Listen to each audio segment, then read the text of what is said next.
Good morning student. आज हम अपने हिंदी का पहला पार्ट पढ़ेंगे जो है भक्तिन, जिसकी लेखिका महादेवी वर्मा है। आइए पढ़ते हैं।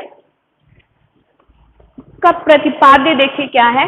भक्तिन महादेवी जी का प्रसिद्ध संस्मरणात्मक रेखा चित्र है जो स्मृति की रेखाएं में संकलित है।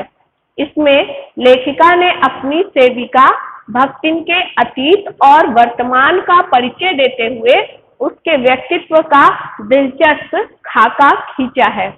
महादेवी के घर में काम शुरू करने से पहले उसने कैसे एक संघर्षशील, स्वाभिमानी और कर्मठ जीवन जिया, कैसे पितृसत्तात्मक मान्यताओं और छल कपट भरे समाज में अपने और अपनी बेटियों के हक की लड़ाई लड़ती रही और हार कर कैसे जिंदगी की राह पूरी तरह बदल लेने के निर्णय तक पहुंची, इसका संवेदनशील चित्रण लेखिका ने किया है।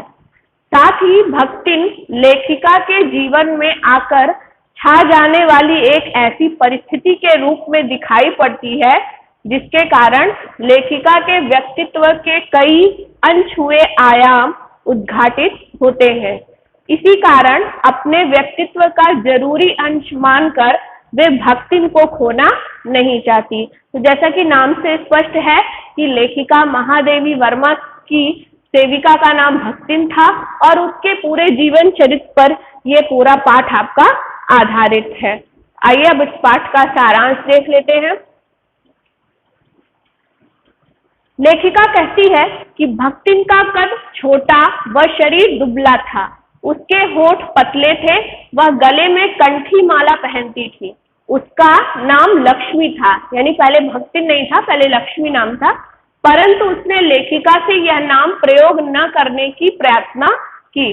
उसकी कंठी माला को देखकर लेखिका ने उसका नाम भक्तिन रख दिया।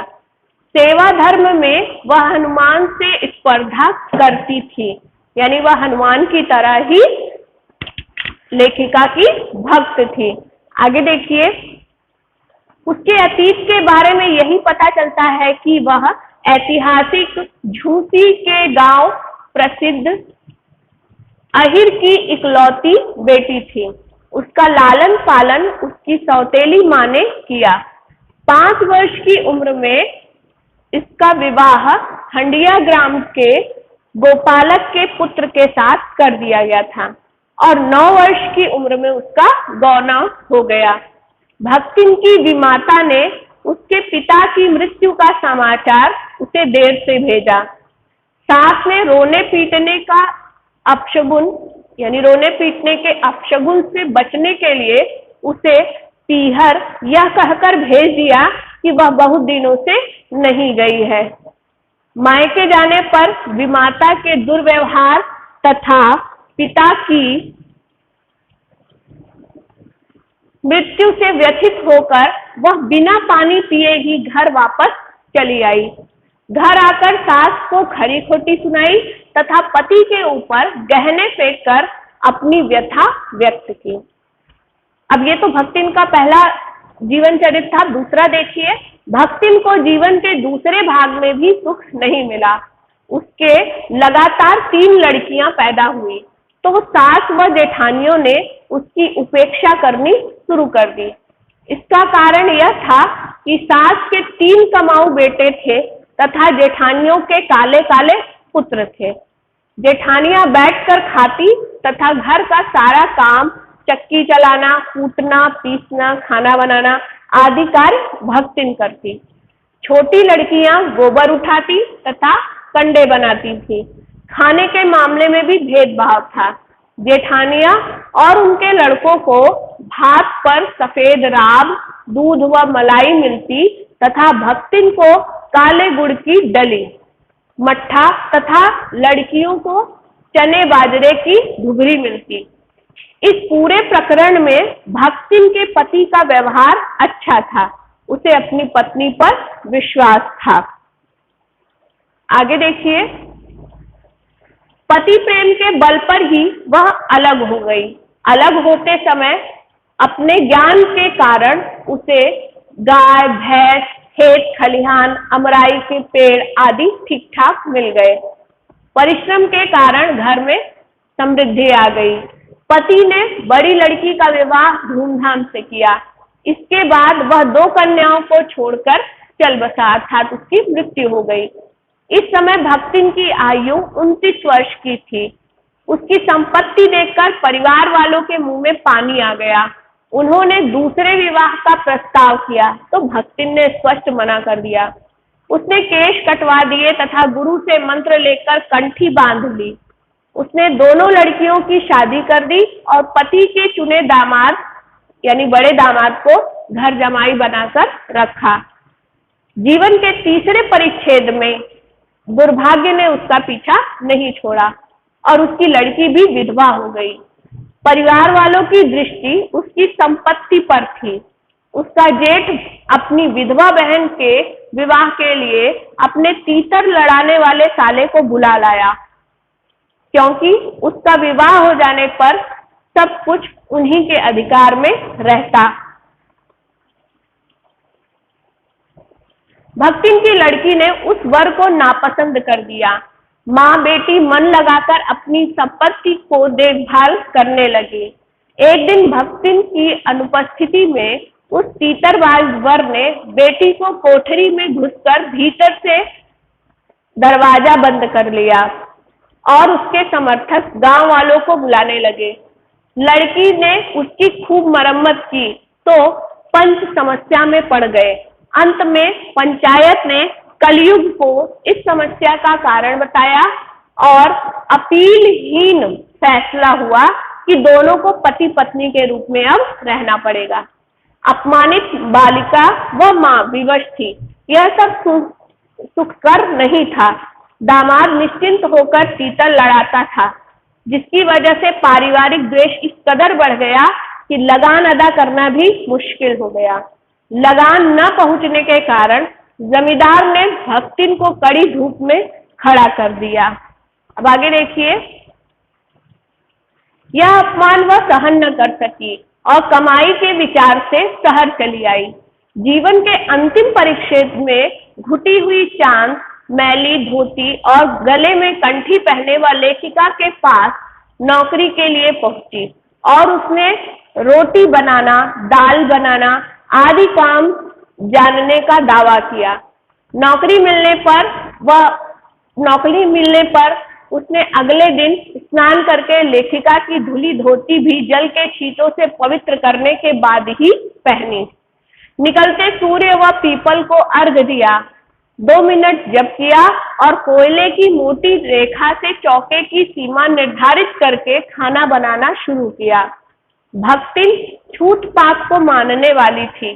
लेखिका ने समझौता करना उचित समझा। भोजन के समय भक्तिन ने लेखिका को दाल के साथ मोटी काली चित्तीदार 4 रोटियां परोसी तो लेखिका ने टोका। उसने अपना तर्क दिया कि अच्छी सेकने के प्रयास में रोटियां अधिक कड़ी हो गईं। उसने सब्जी न बनाकर दाल बना दी। इस खाने पर प्रश्नवाचक दृष्टि होने पर वह अमचूर, लाल मिर्च की चटनी या गांव से लाए गुड़ का प्रस्ताव उसने रखा।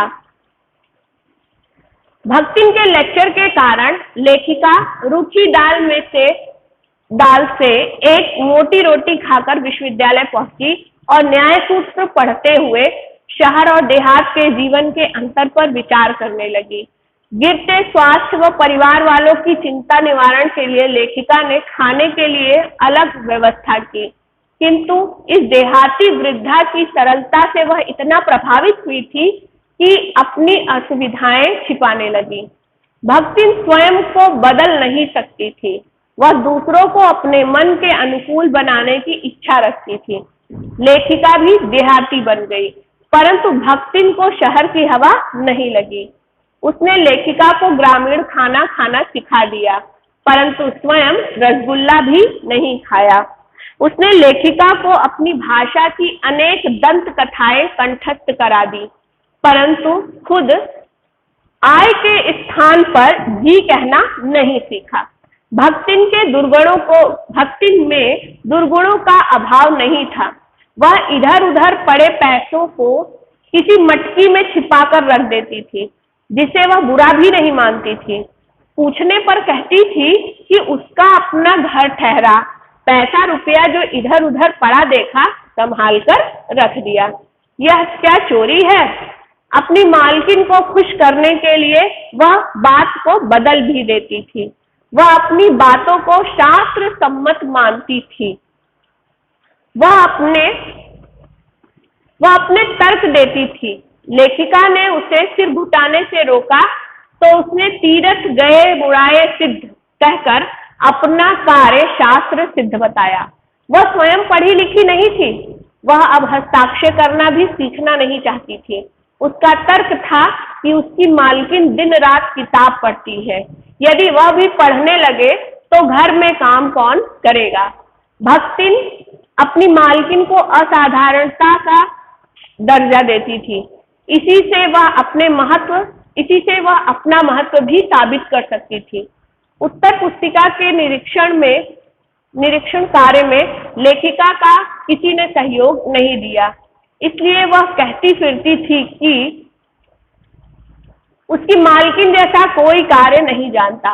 वह स्वयं सहायता करती थी, कभी उत्तर पुस्तिकाओं को बांधकर, कभी अधूरे चित्र को कोने में रखकर, कभी रंग की प्याली धोकर, कभी चटाई को आंचल से झाड़कर। वह जो सहायता करती थी उससे भक्तिन का अन्य व्यक्तियों से अधिक बुद्धिमान होना प्रमाणित हो जाता है। लेखिका की किसी पुस्तक के प्रकाशन होने पर उसे प्रसन्नता होती थी। उस कृति में वह अपना सहयोग खोजती थी। लेखिका भी उसकी आभारी थी, क्योंकि जब वह बार बार के आग्रह के बाद भी भोजन के लिए न उठकर चित्र बनाती रहती थी, तब भक्तिन कभी दही का शरबत अथवा कभी तुलसी की चाय पिलाकर उसे भूख के कष्ट से बचाती थी।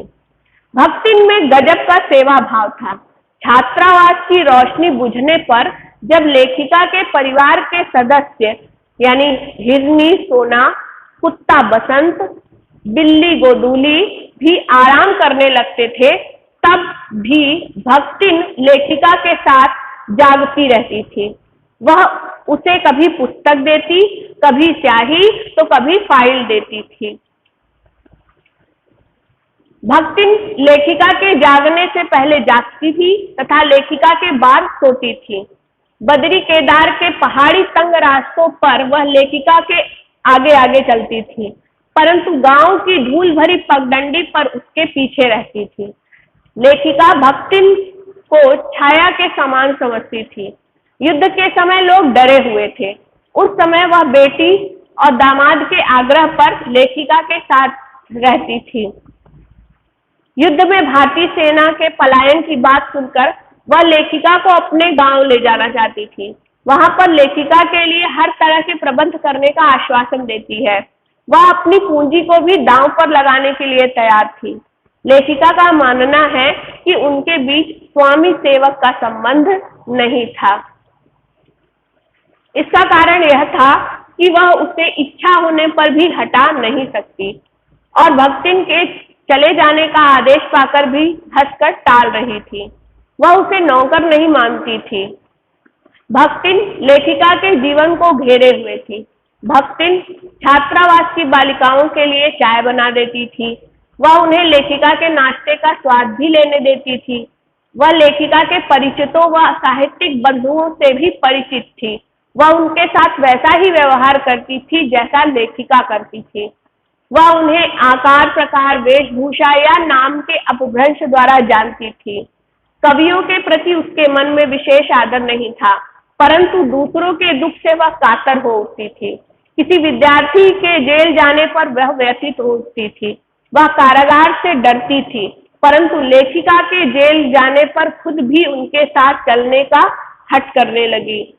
अपनी मालकिन के साथ जेल जाने के लिए हक के लिए वह बड़े लाट तक लड़ने को तैयार हुई थी।